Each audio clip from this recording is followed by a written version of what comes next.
Samurai. Over the course of their long history, the samurai performed many roles. They were traditionally warriors, but also made important contributions to the Japanese arts of ceramics, poetry, calligraphy, and flower arranging, as well as developing the tea ceremony.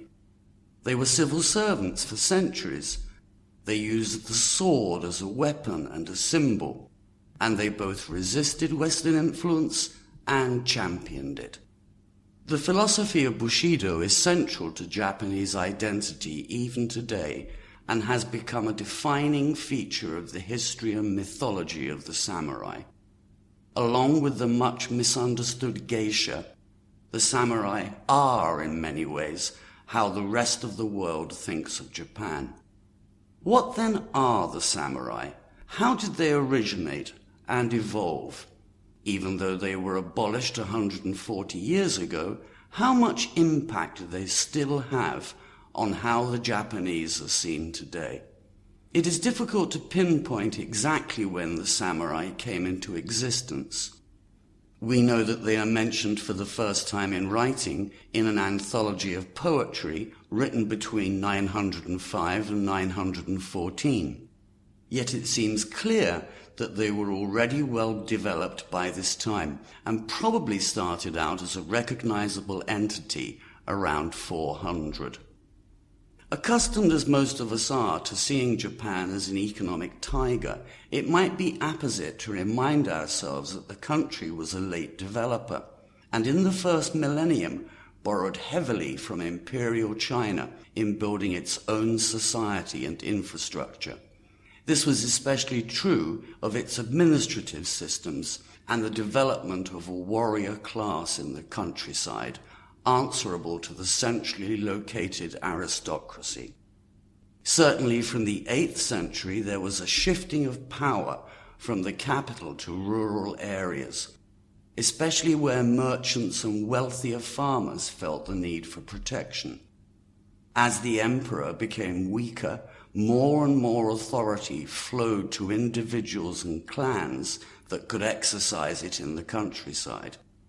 The samurai played a major role in settling property disputes and, in modern terminology, operated a sort of protection racket where villages bought military power whether they wanted it or not. Two groups in particular came to the fore at this time: the Minamoto and the Taira. They had grown larger and stronger as the years had passed, not least because they acted as depositories for the ever-increasing number of younger sons born into the samurai caste who had no inheritance.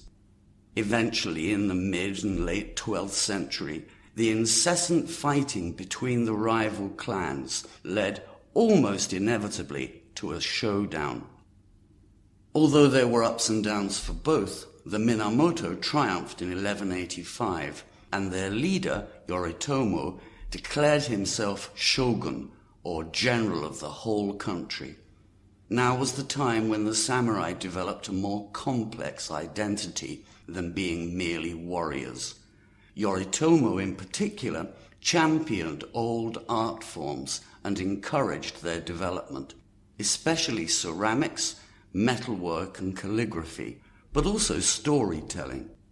Throughout the 13th century, even after Yoritomo's power base declined and others took his place, the position of the samurai in society solidified so that they became a caste with an assured position in the social order, in many ways superior to the aristocracy.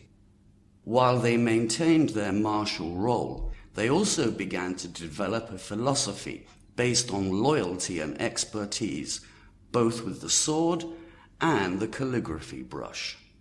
Their caste was at this time a closed one that boys had to be born into. Even in battle, caste and social position remained important to them. Before challenging an opponent, they would make sure that he was of equal status and would never put themselves in a situation where they might be killed by an inferior. The last quarter of the century saw the realization of the Mongol threat. Yet, unlike almost everywhere else the Mongols invaded, they were unsuccessful in Japan. In 1274, partly owing to a storm at sea, 10,000 samurai were able to hold off a Mongol army of 4 times that number. Realizing that the reprieve was only temporary, they built a great stone wall around Hakata Bay the following year. They rejected all Mongol attempts to settle their differences through diplomacy, executing the many messengers sent by the Khan. In 1281, the Mongols sent a huge army of 140,000 soldiers in 5,000 ships. Once again, luck was on the Japanese side, however, as a typhoon scattered the enemy fleet, a typhoon that has since become known as the Divine Wind, and the vastly outnumbered samurai were able to defeat their enemy. Not only did this mean that the Mongols never returned, but that many Japanese began to believe their homeland was divinely protected. The wars with the Mongols served a more practical purpose, though. The Japanese were appalled by the arts of war the Mongols had used, and although they held them in contempt as lacking all respect for hierarchy, for instance in the use of hand grenades and the greater importance given to infantry over cavalry, they learnt from them too.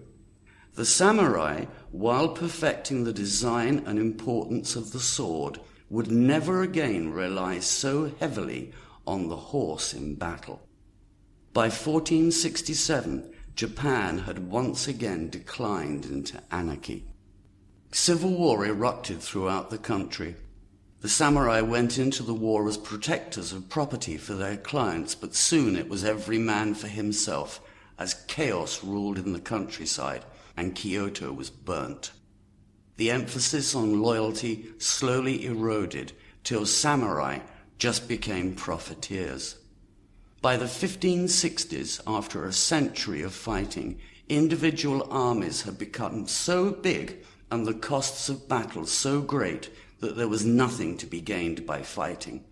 Once again, central authority was established, and to maintain the peace, the samurai were banned from the countryside. This meant that they were not only idle in the cities where their swords and skills had no value, but had to wait for their income to be sent from their villages. If it was late, they had no option but to economize until it arrived. As time went by, they became increasingly frustrated with the purposelessness of their existence, and many turned to other interests and occupations, such as the civil service and academic study. Others became trainers in swordsmanship. Of course, there were not enough jobs for everyone, and many did not have the abilities to enjoy academic interests. Besides, there were more and more samurai who had lost their masters and could not find others to replace them. They became ronin, unattached samurai, and this caused great disturbance in the villages, as they had no choice but to terrorize people in order to eat. As it seemed that the samurai were forever to be refused their military role, a good deal of soul-searching went on to establish a new identity for themselves. In the end, this gave rise to the code of ethics, which still has such a profound effect on modern Japan, Bushido. Bushido can be defined perhaps as the way of the warrior. Its characteristics are loyalty, frugality, protection of the weak, martial arts, and honor till death. As new samurai were now admitted from other castes, a definition of the inner life, public service, and duties of a samurai had to be articulated rather than socialized within a small family or clan. Renewed attention was paid to the arts, although the kind of progress that was made was insignificant compared to Yoritomo's a couple of 100 years before. New helmets, arrows, and armor were designed, but it was now only ceremonial, as the samurai's skills as warriors were no longer required. By the 19th century, the samurai were without a purpose. They had no land, and in most cases were poor. This time it was the intrusion of the West into Japan that once again gave some meaning to life for the samurai. In 1853, the United States demanded that Japan open its markets to free trade and insisted on changes in line with European values in economic areas. The shogun was too weak to respond to the gunships and military technology of the West. In 1858, Japanese ports were opened, and the country quickly became accustomed to white foreigners walking its streets. The Japanese were not impressed. They were shocked by Westerners wearing their shoes inside buildings and touching each other, for example by shaking hands. But worst of all was the terrible smell they gave off. They were seen as barbarians, and the Japanese had no desire to emulate their customs.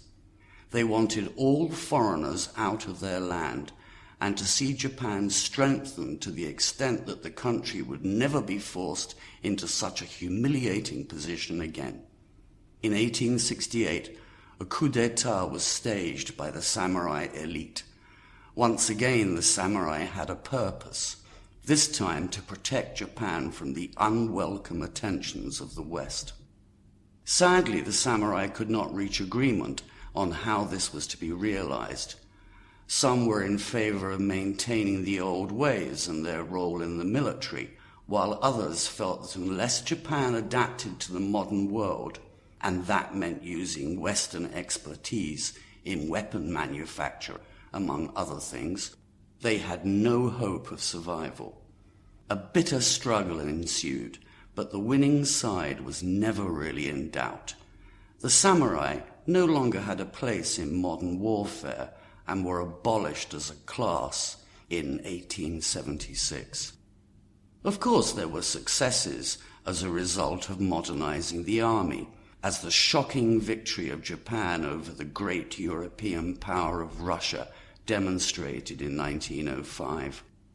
The history of the samurai was selectively used in the 1920s and 30s to heighten xenophobia at a time when nationalism was a worldwide phenomenon.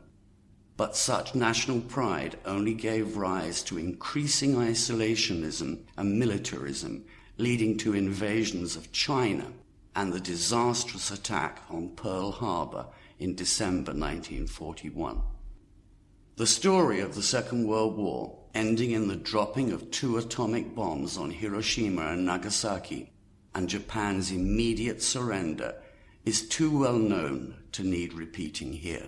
Suffice to say that a demilitarized Japan held its first exhibition at the newly reopened National Museum in Tokyo in 1946. It was a celebration of the samurai sword.